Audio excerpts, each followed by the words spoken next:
Okay, I cannot believe our semester is coming to an end. This will be part of weeks 9, 10, and 11, phoneme articulation. We have a pretty long slideshow for you. There's quite a few links in here and quite a bit of information. So the first slide, we have, oh gosh, 4 links here for you. The first one is Peachy Speechy. She is a speech therapist that has her own YouTube page. There are quite a few videos on here with lots and lots of information on tongue placement, articulation, oh gosh, lots of information to help you or a student or anyone struggling to make the correct speech sound, tongue placement. Anyway, tons of resources on speech. So there's that. The home speech therapy, there's word lists. So if you have a targeted sound that a student is struggling to make, there's pictures, there's word lists, there's all sorts of resources on there. The next one is spellings resources for pronunciation for pronunciation. If you can't laugh at yourself, who can you laugh at? Right? Anyway, there's pictures and there's actually, it will speak to you. So you can click on any of the pictures and it will say the word with the correct pronunciation on there for you. So the one that you can see right now is pan. That is on there. I think it goes through all of the vowels and everything. And the last link, a Padlet, oh gosh, that I created COVID time frame ago. It's an online sound wall that I used when I was teaching online or providing intervention. So it's all of our mouths, our children's mouths, or not our children's, but anyway, children's mouths with some words underneath it for the sounds. You could either do pictures or sounds. I couldn't do both. So I have ARORER, so R or right? Her bird is hurt for audio, and then pictures over here. It clearly has not been used in a while, but it's there if you would like to use it. So that resource is available.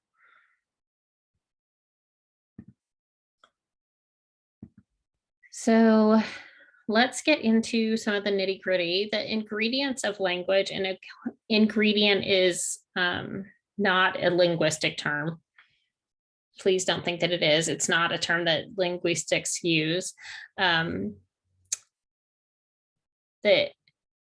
ingredient chart will be found in chapter 1 of, it says here in Notes Your Green book, page 17. I don't know if that's a book that y'all are using. I don't believe that it is, but anyway, phoneme is the smallest unit of meaning. And a phoneme is represented by a grapheme when you write it down. So grapheme is what we write down. Our writing system is made up of our language, and that is our orthography, and that is our spelling. The study of speech sounds and rules governing our pronunciation is our phonology. Etymology is the study of the origin of words. There's an amazing website called etymolonline.org. And that is really fun to use with students that you are doing morphology with, and they like to look up the origin of words. Some of my students have looked up, oh gosh, the words that have beginning blends with a silent letter in them, like gnat and no and night, that those words with the silent letter beginning blends. We get to look up the origin of those. So that was really fun. I even learned a few things myself.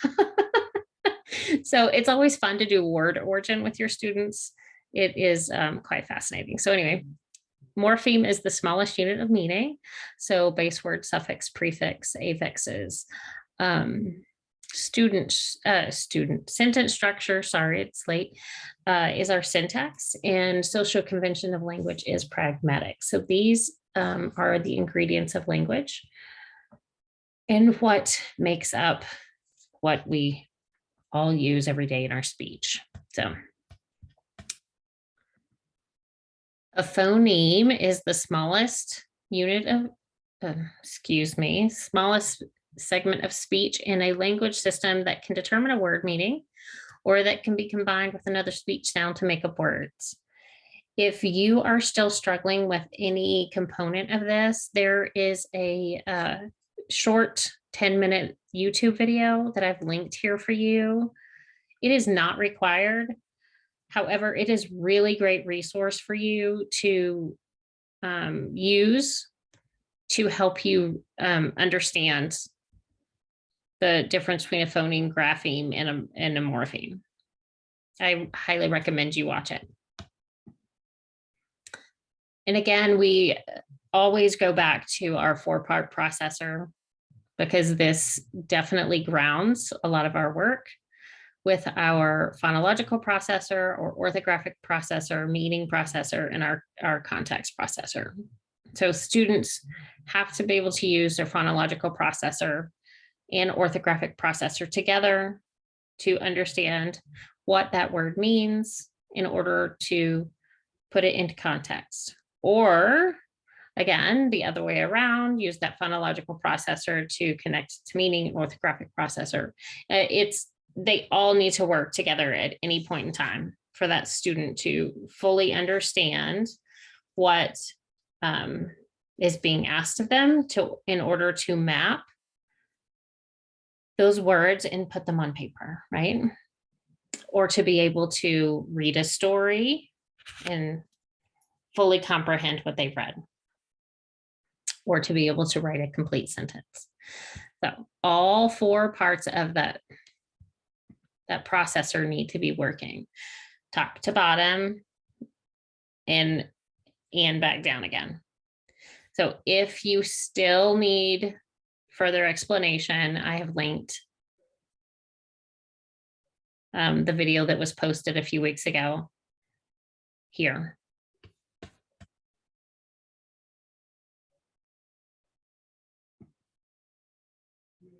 So early spelling development is shaped by students' belief about sounds and words. And the realities of speech can cause some very common spelling mistakes of inventions until students know the right or conventional way to spell words, right? So speech sounds are the foundation of the English language, and they are important for teachers to understand as well as students. And in order to prepare students for the understanding of the building blocks of language, the student's ear must be developed for sounds. And it's done through phonological awareness activities, moving into phonemic awareness activities and continuing to the manipulation level. Okay. So some very common things can happen even when a student is very smart. They can still pull out the wrong word. They can say it or even spell it incorrectly because of their speech. Those facts are irreverent. My grandmother has all of her faculties or facilities, right? So such mistakes would be only passing amusement, except for the fact that they are more common in people who have reading or spelling difficulties, right? So we can definitely see that when we look at a spelling assessment. So when we look at column 2, Column 3 shows a few things. Column 2 is the one that sticks out the most. If you even look at the very first word,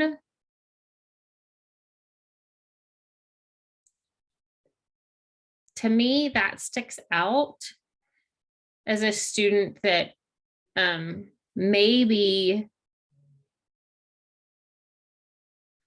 there could be a few things going on. They either literally map, because they did the same thing on number 6. They added an E. They either are struggling to figure out when to spell vowel consonant E, but they didn't do it all the way down, so maybe not.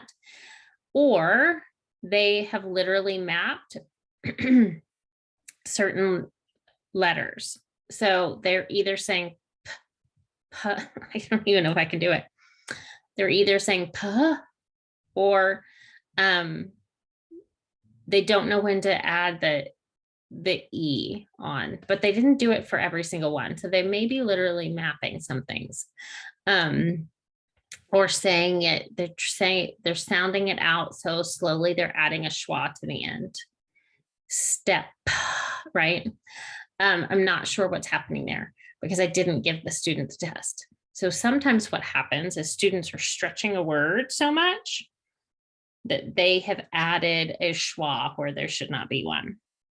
I've seen it, and it's so hard. What I end up doing is saying the word for the student one more time without it being stretched, because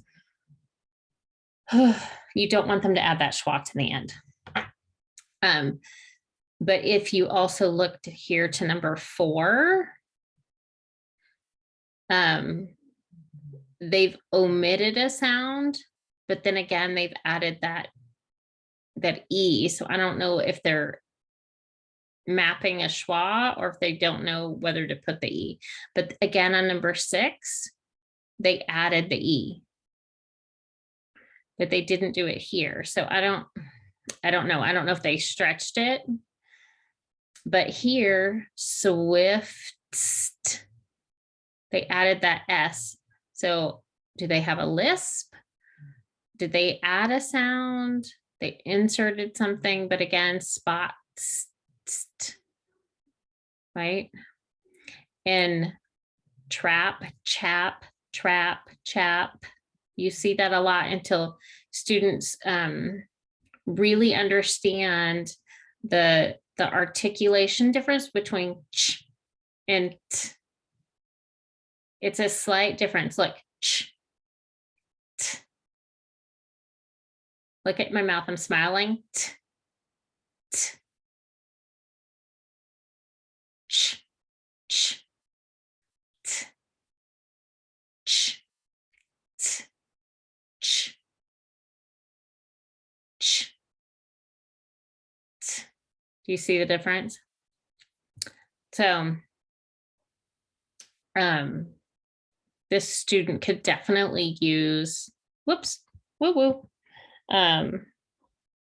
some explicit instruction in articulation. Let's see.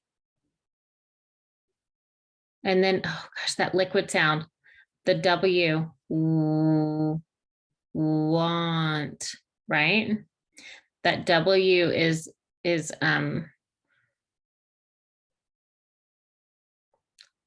not a liquid, it's a glide. Excuse me, a glide sound into that A, want, and then he dropped that N too. Oh, so it's a double. It's a glide W and a nasal N. Yeah. So anyway, so do you see how articulation definitely plays a role in spelling here? And again, down here, number 17, WH. What? Okay, we're going to talk about that in a minute. So anyway, so it plays a role in spelling, that articulation. So let's review for a minute. So listen to a few words as they're spoken, and we're gonna tap. You can tap with your finger, or you can hold up a finger for each individual sound. Okay. Joyless. Let's count the number of phonemes. J, oy, l, s.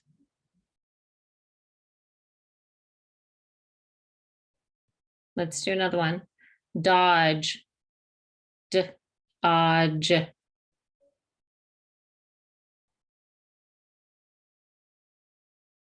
Okay, try another one. Hip, hippo.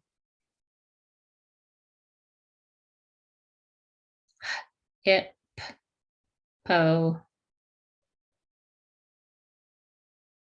Hippo. Hippo. Oh, excuse me. I did that one wrong. Hippo. Hip. Oh. Excuse me. It was 4. Herd. Herd. Good. One more. String. St. Ing. 5. Good. Good. All right. So consonants and vowels are speech sounds, and consonants partially block, and this is the way I teach my students. Consonants are sounds that close the mouth with the teeth, tongue, and lips. Okay? And they're voiced or unvoiced. And vowels are sounds that are open and voiced. Okay. And every syllable has at least one vowel sound. So the definition of a syllable is a word or part of a word with at least one vowel sound. A word or part of a word with at least one vowel sound. Okay. I like hand gestures. It helps people remember. So I do hand gestures all the time. So we are going to run through the characteristics of how consonant sounds are produced and organized. So there's 3 different ways. They're voiced or unvoiced, and that's with your vocal cords.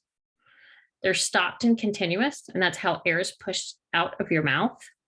And that's the place and manner where in the mouth the sound comes from. So how you use your tongue, teeth, or lips to make sounds. Okay. So it can be voiced or unvoiced consonant. Your vocal cords are going to vibrate if it's voiced.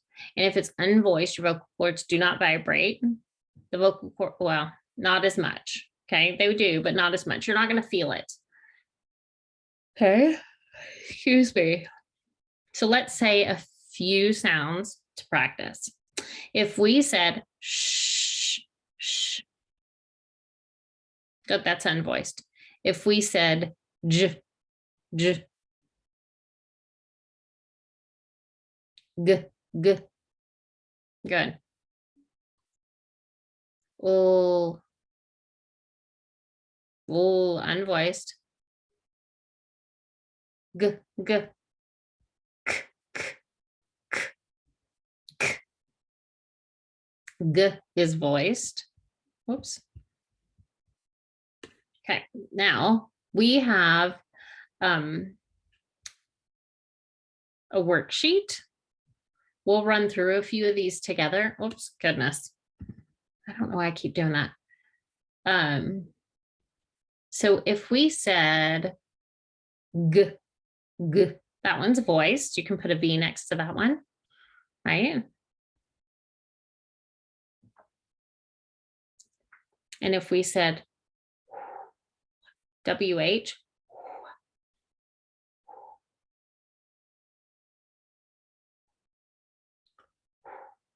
unvoiced.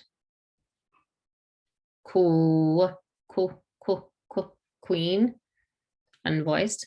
NG is voiced. Shh, shh, shh. If you you put your hand right here? Shh. Unvoiced. Mother, voiced. Good. Unvoiced. Good. All right. You can go through, and your answer key is on the next slide. All right. Your stopped and continuous sounds are how the air is pushed out of your mouth. So stopped sounds. T.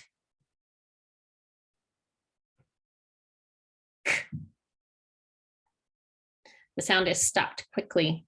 You don't want to go, right?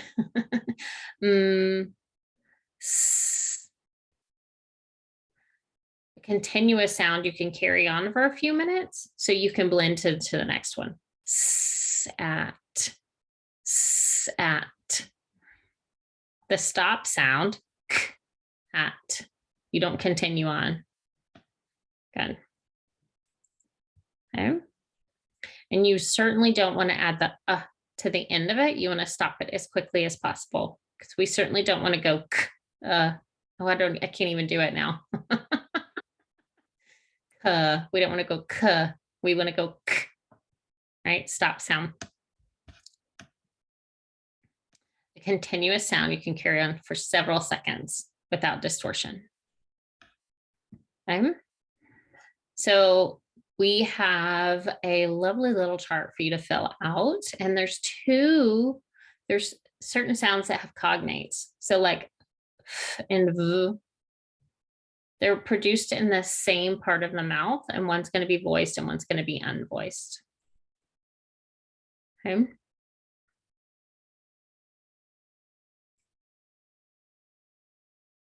Just like p and d. One's voiced, p, excuse me, unvoiced, p. The other one, d, voiced.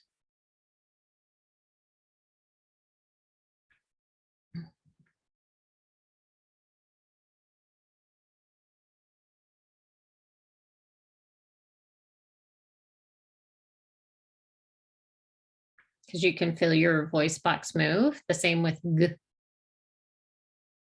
and k. You don't feel your voice box. Okay.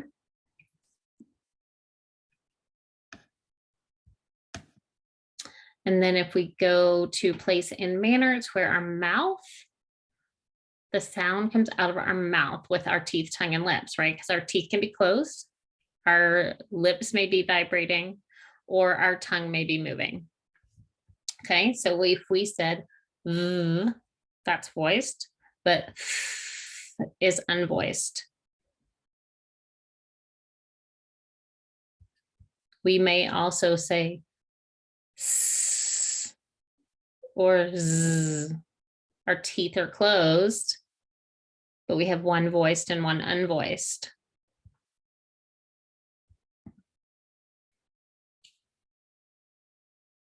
We also have a nasal sound, and that is where the sound comes through our nasal cavity. So we will have air pushing from the back of our mouth, which is here, through the nasal cavity. Okay. Okay, and we learn our sounds from stops to liquids and from lips to glottis. Okay.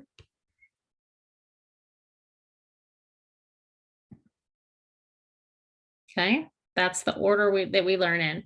How the air is pushed out and where in the mouth it goes. And do not add that All right.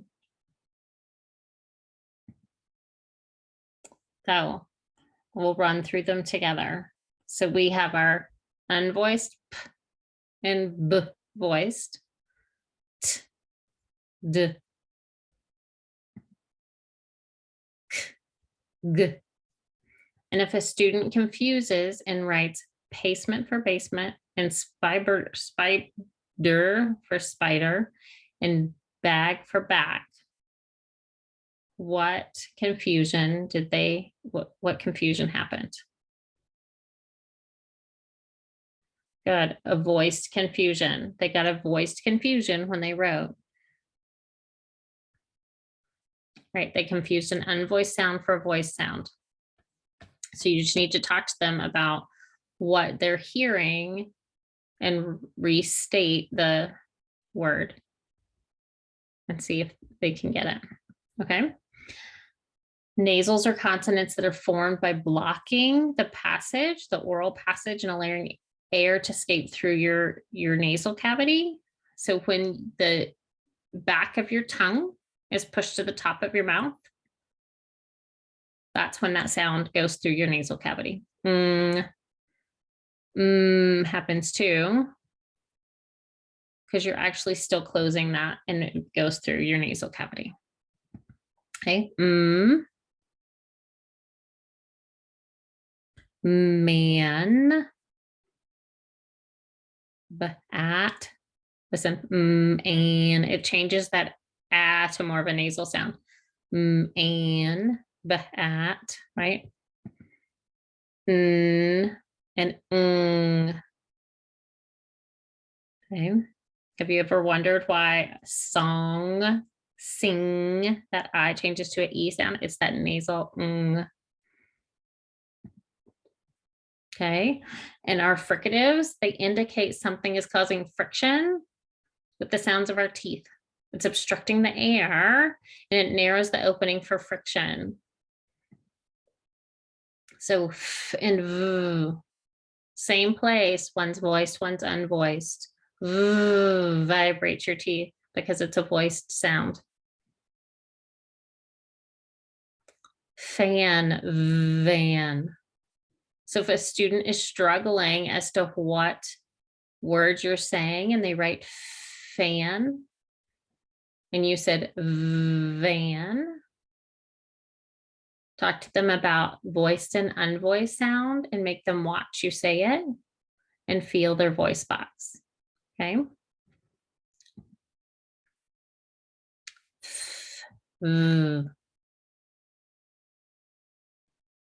A common articulation issue that I've seen a lot is that for v, because students don't stick out their tongue or not stick it out, but put it between their teeth for v.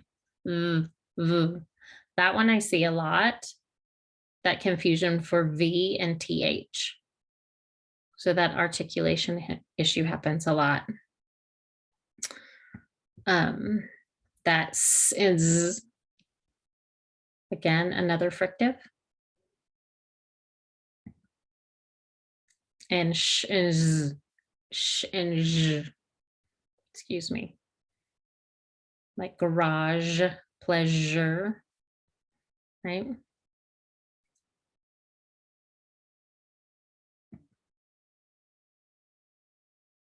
Right, and our frictive ch and zh. So the place in your mouth that your tongue goes is that ridgy part of the roof of your mouth. If you feel the roof of your mouth, and you stop the airflow when you put the tongue on behind that ridge, and then you release air with friction. It's a whole lot of words to explain. Just put the tongue on the roof of your mouth and say the sound. J, j, ch. So your tongue is on the same place in your mouth, and you're just saying two different sounds. J, and air is going through.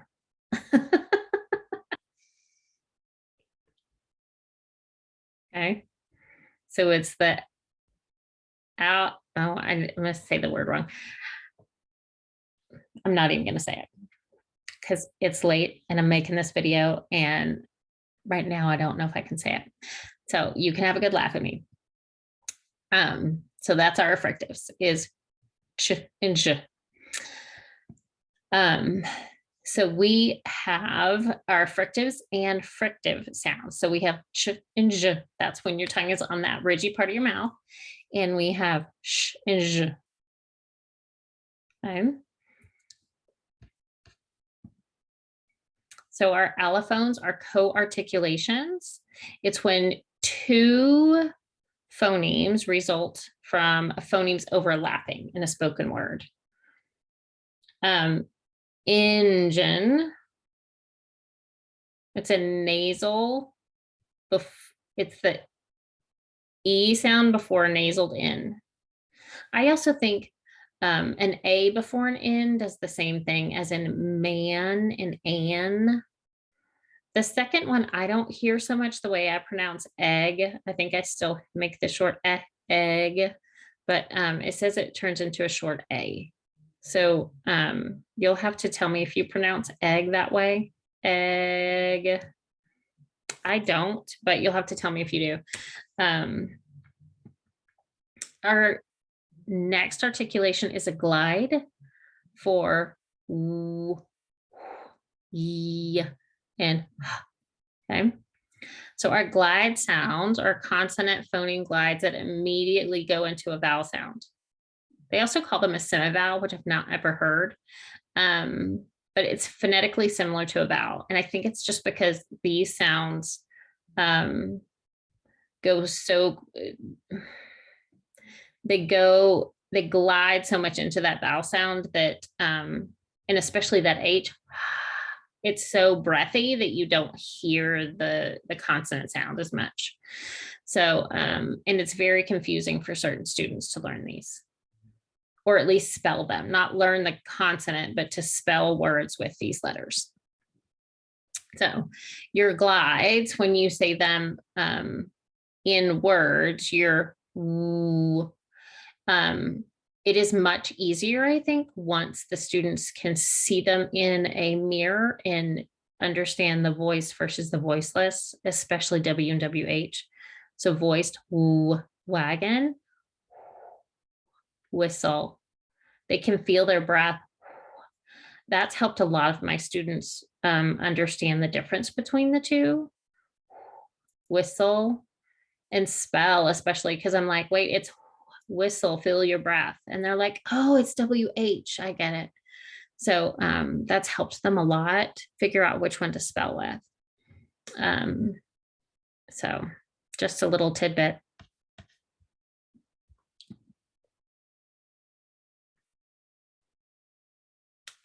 Okay, back to our chart, sorry. Our glide, it's talking about how we have the Y sound, and it's sometimes spelled with the letter Y, youth. And it's all those vowels, Y-O-U, right? So you can, whoops, sorry, I keep changing on you. You can explore a lot of words with that, where it's that long U, but it's Y-O-U. Educate, coop, you, blue, Q. Like there's so many of those that you can explore like that. But it's that liquid sound. I mean, glide. Sorry. Sometimes I get the two, glide and liquid, when I speak, go together for me. So sorry. All right. So again, our WH and W. So I don't know. I think when you talk about these glides, you really have to incorporate your breath, that because it comes from the back of your throat, that unvoiced, that whistle, wagon. And that comes right from that glottis, that house. You really have to start talking to these kids where it comes from. Not every kid is going to need this, but a lot of them will, just so they can understand it. So that liquid sound is definitely, can be very problematic. I think the glides and the liquids are probably the two most problematic for my students. Because again, it bleeds into that vowel sound, and it can float in the mouth with that articulation, and it flows easily into that vowel. So this can definitely be a struggle. So the L and the R are our slippery liquids, and each allophone has several variations that occur automatically. Think about that bossy R. How many different sounds do we have for bossy R, right? So when it comes, After that vowel, how many different how many different ways do we have to spell A-R, E-R, U-R, I-R, right? In a 2-syllable word, we have O-R, E-R, A-R. So, I mean, it's just all of those ways that you have to spell I mean, at the beginning of a word, rider, it's a little bit easier, but when you have those bossy R words, and then when L comes after a vowel, it can make that vowel definitely, as in chalk, right? It makes that all sound. It becomes a little bit harder for students to differentiate some of those vowels. So those slippery liquids. So when we talk about those liquid vowels, we have like O-U-R, O-R, O-W, O-L, O-U-L. So it all definitely plays a factor in how students spell. All right. So consonant charts. I love the Kidlips. I will post a picture of my consonant chart and my vowel valley. This is one example. You can get just the pre-made chart. I have the individual cards in my classroom, which I really, really like. This is another consonant phoneme chart with different pictures, which I'm not sure where this one's from, but this one's great too. Leaf, wagon, whistle, and horse, yo-yo. I'm not sure what this one is, but different pictures than just little mouths.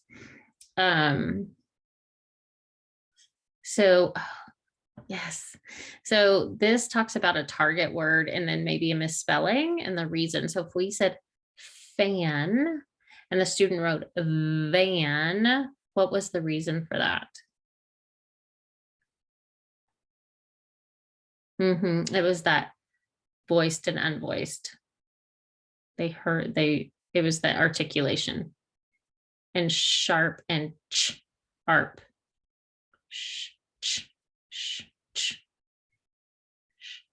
Good. It was that articulation. And brag and brack.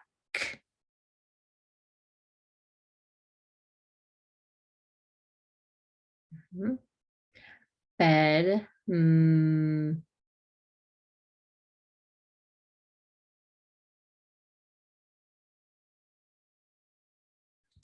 They definitely skipped a vowel, so we need to ed, md, md,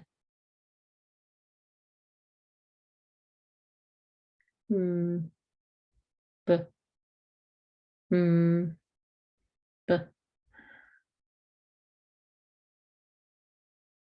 Yeah, that one's a little hard. One is a nasal sound and the other one's a b, unvoiced. And is actually a voiced sound. So it's the difference between voiced and unvoiced.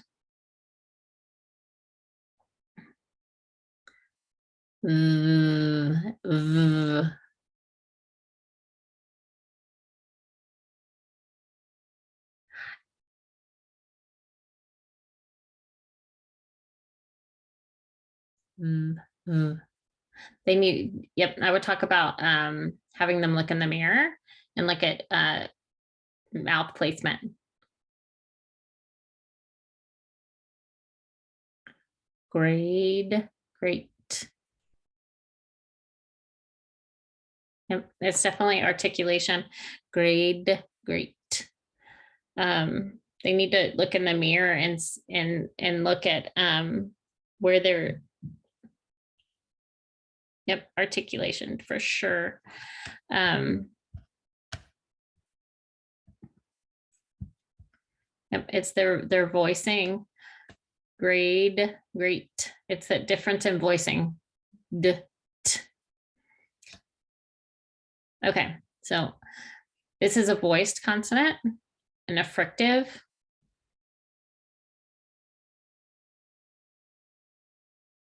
For a frictive, voiceless for a voiced consonant, front lips for B and M, B, M, voiced, frictive for V and V.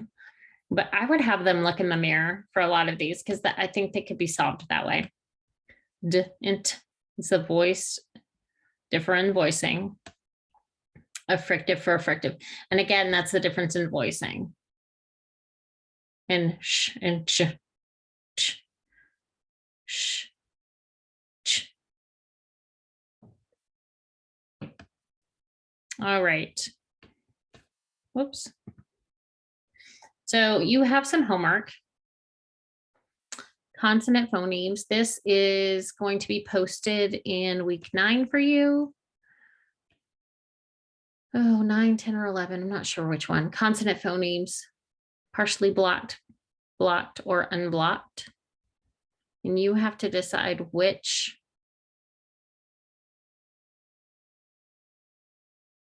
letter. So remember, consonants are sounds that close the mouth with the teeth, tongue, or lips. So you have to decide if your teeth,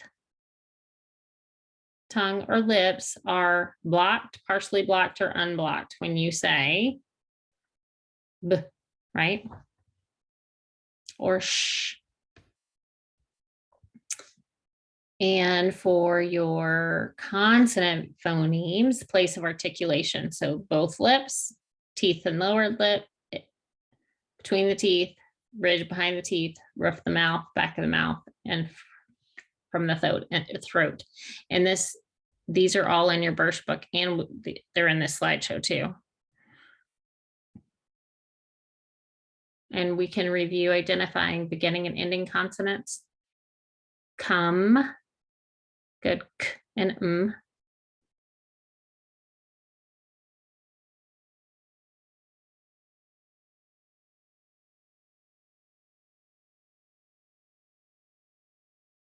Okay, knob, n and b. Cage, k and j. Wrinkle, r, ul.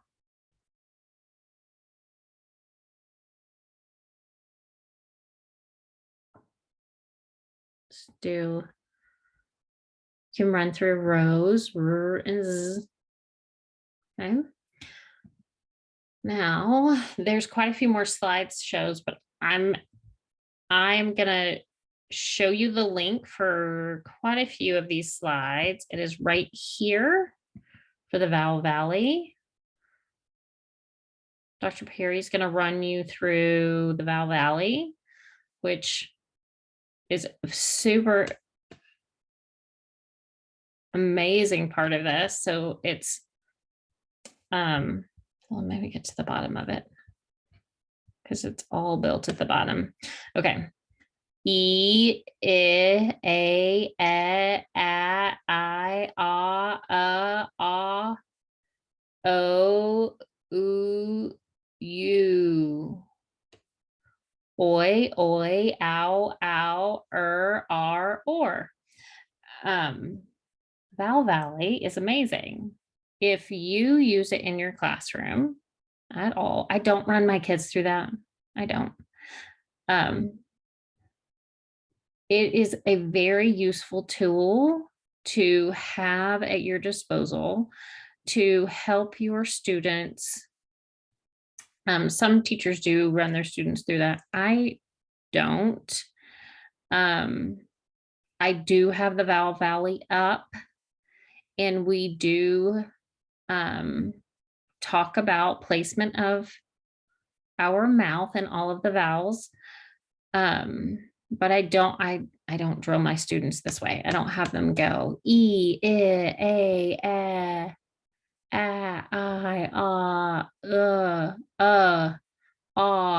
O, U. I don't have them do that with me every day. Can they do that? Yes. they don't. But it's a very, very useful thing. I will, again, I've said this a couple times, I will put up the chart of my vowel valley with the kid lips and what I have under there right now. We are not at the point in our lessons to have words. What we have are our sound cards. So I will show you that and how we are using it currently. We are almost at the point of adding words, but we aren't there yet. But I will get that and link it to this lesson. So why would you use a vowel chart or a consonant chart? I started using, and this is my opinion, I started using a vowel valley. Oh gosh, how long ago now? 4 years ago, to help my students have a faster resource to locate all of the ways that they could understand their spelling rules. And then at a certain point in the year, we would have, because we would start with just our syllable types, right? Then we would go from just having our sound cards to adding words. So I've always tried to organize it for my students from this is the rule that we learn to now let's add to it. So I want my students to have a resource that's useful for them and organized. And to me, the vowel valley and the consonant chart is an organized way for my students to quickly be able to find their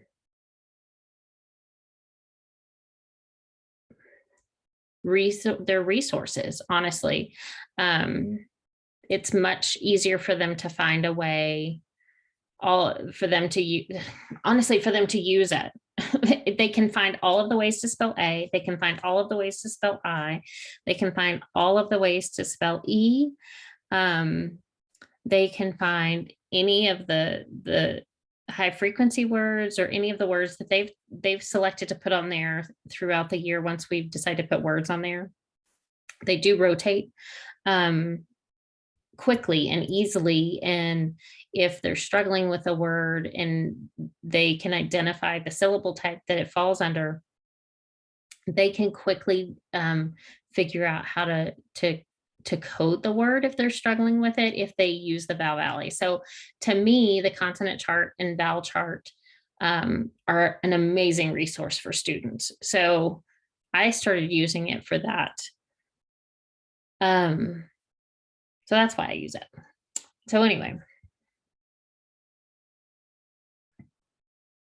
I also like to use it to help my students with their articulation, but I also use mirrors for that. I also use a lot of modeling for that. I also use, oh gosh, a lot of self-talk and coaching for that. So there's a whole lot that goes into it besides just the chart. So you have to be able to understand what's happening in your own mouth, and you have to use your hands. You have to put your hands on your throat and your mouth and your tongue, and you have to look in your mouth. You have to do a whole lot of self-discovery in order to help your students learn too. So if you don't know, sit down one day with a mirror or your camera and figure it out. And ask questions. We're here to help you. So, all right. So examine your mouth, have your students draw it, have your students look in the mirror. If the mirrors become distracting, I take them away. I have them look in each other's mouths. I know during COVID you didn't always want to do that, but they don't have to be that close to look. They can tell each other that their mouth is closed. They can tell each other that their mouth is open. So yeah. So here's another example of a vowel valley chart. They don't always have to be side by side, but the vowel valley does pretty much always look the same. Okay. The ER, AR, and OR can be stacked. And again, stacked here. This one has the diphthongs. It doesn't have the ER on this one. And again, you have another homework. This one is for chapter 8 and 16. This is to accent. Oh gosh, what is this one? English words, accent the first syllable, looks like, or the second syllable. So you're trying to figure out, oh, this is fun. So you can call the dog. Have you ever called the dog? So if you have a two-syllable word, to figure out which syllable is accented, you can call the dog. This is a game I play with my students. So if you have a dog named Pumpkin, pumpkin, or pumpkin, which one would make more sense? So call the dog. If you have a dog named, what's one of these? Navy, navy, or navy. Which one? Call the dog. Figure out which syllable is accented. All right, that will also be in your homework. And then again, voiced and unvoiced consonants. Put them in the correct T-chart. And how do we classify vowels? Long and short, just arbitrary terms. Long, short, diphthongs. You know what? We don't always call them long and short. We call them long. We call them vowel consonant E, vowel team, two vowels side by side in the same syllable. We don't even call them diphthongs. Vowel R. Oh, we call them all kinds of things. But yeah, so anyway.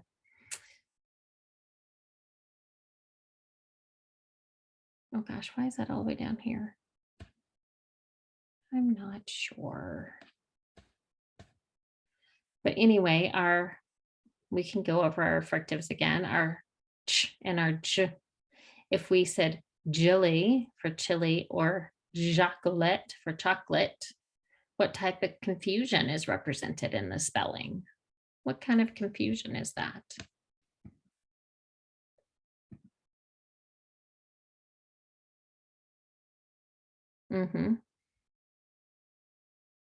It's a voiced or unvoiced confusion. Good. And if we have yell for well or help for whelp,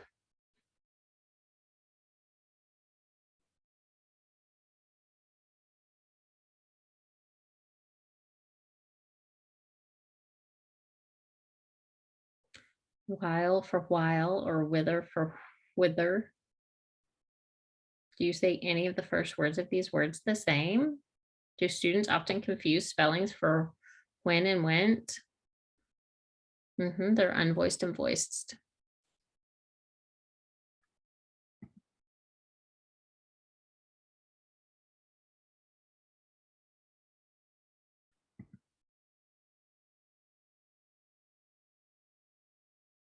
Children confuse consonants that sound alike. Every, voiced and unvoiced fricative, voiceless, nasal for a stop. They get confusing for students.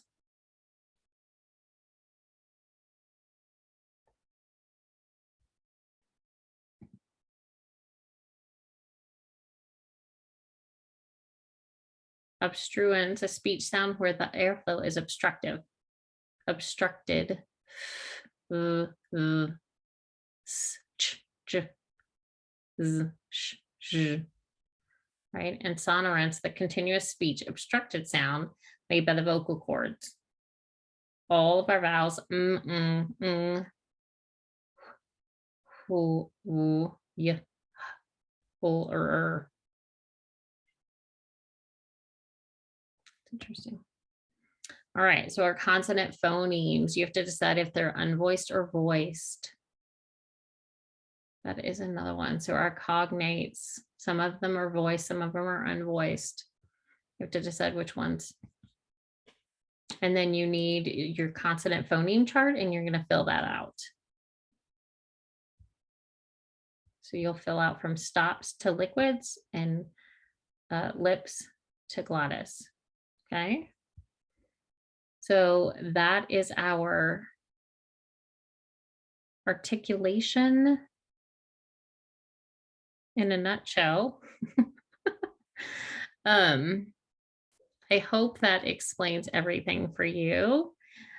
And our vowel valley is from